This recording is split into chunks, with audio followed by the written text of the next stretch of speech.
It's pretty simple.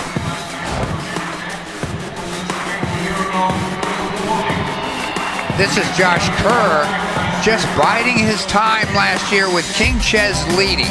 He unleashed a tremendous kick. Watch what happens here.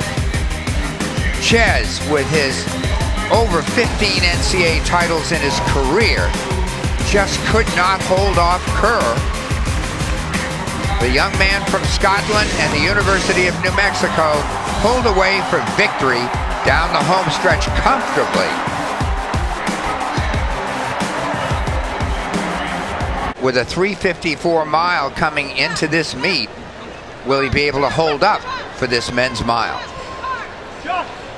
They're all 10 competitors, 2 from Oregon. But all eyes on Josh Kerr. Everybody wondering what happened to him during that DMR yesterday. We'll see if he was able to get over it. Team was not really in contention. He got the stick at least 35 or 40 meters back, and he would have had a very tall order to try to get his team into a position to win. And we're off. They will stay in their hacks through the first 2 full turns, and then they will combine and go for the pole. Dwight, this is the best example perhaps because everybody knows the mile. They don't know 1,500 meter times, but they know the mile. And about 10 years ago, 12 years ago, we started to see all 16 competitors having gotten under 4 minutes for the mile as collegians. Some of them foreign, many of them were American. That figure this year reached 30 athletes collegiately who ran under 4 minutes.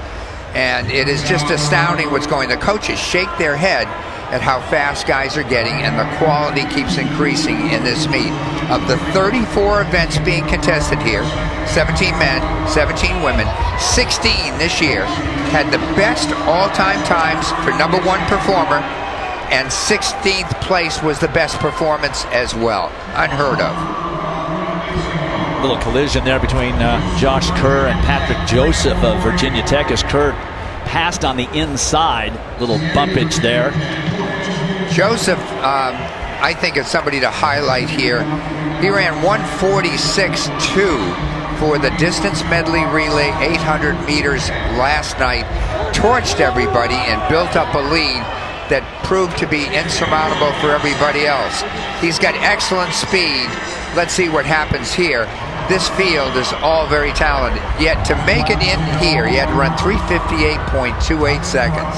So Kerr out in 58.9 and leading this pack. That is not the strategy employed last year when he ran against Edward Cheserek.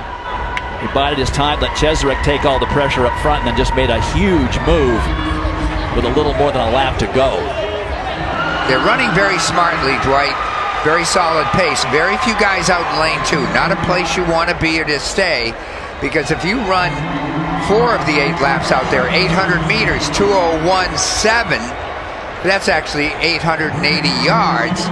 But if you run half the race out there, you're running 16 extra yards. Reed Brown and Sam Prakel of Oregon have now picked up the pace as it was lagging a little bit. And I'm thinking if I'm Josh Kerr, he's going, phew, that's exactly what I wanted to have happen. I think he feels a little more comfortable being in touch, but not necessarily leading. And he looks comfortable to me. You too? Yeah, I would say so. Much different than he did in the DMR. He looked very good in his mile prelim yesterday, which is why I think it surprised us both when he looked so bad the last half of his 1,600 meter anchor leg. And he started fading after 2 laps.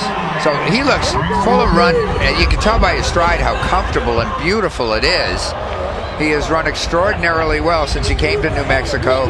Didn't come in great shape, but they got him in fitness. In about 4 to 6 months, he was really running his best times ever. Neil Gorley of Virginia Tech now making a move. One of 3 Hokies in this mile final, and now back into the lead is Josh Kerr. That does surprise me a little bit, but he knows what he's capable of more than we do, certainly, and he does look full of run.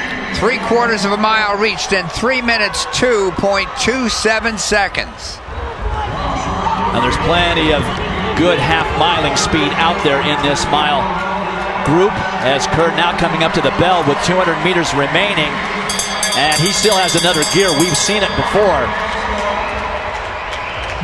And here it comes. Right now. And he just gaps Sam Prakel of Oregon. Prakel with no answer And this is Ciatti of B-Tech. Kerr is going to defend his title. Wow, what a difference 20 or so hours makes in his recovery. Wow. 3:57.02 off of a 3:02 1200, and he did most of that on his own. He got a little help for about a lap and a half, but otherwise that was a Josh Kerr controlled mile final, and now he is a two-time NCAA indoor mile champion. This is the exact point he just pulled away, and talk about powering away. 54.23 seconds, most of it done on the last lap. I mean, we're looking at something like a 26-second last 200 meters here. And he looks like the old Josh Kerr we saw last year, and how comfortably he ran his heat in around 4 minutes and 2 seconds. New Mexico, again, takes the NCAA men's mile. So Kerr successfully defends his title from last year, but Virginia Tech scoring some serious points in 2nd, 4th, and 7th place. And the top three all under 4 minutes off a 3:02 1200 meter pace.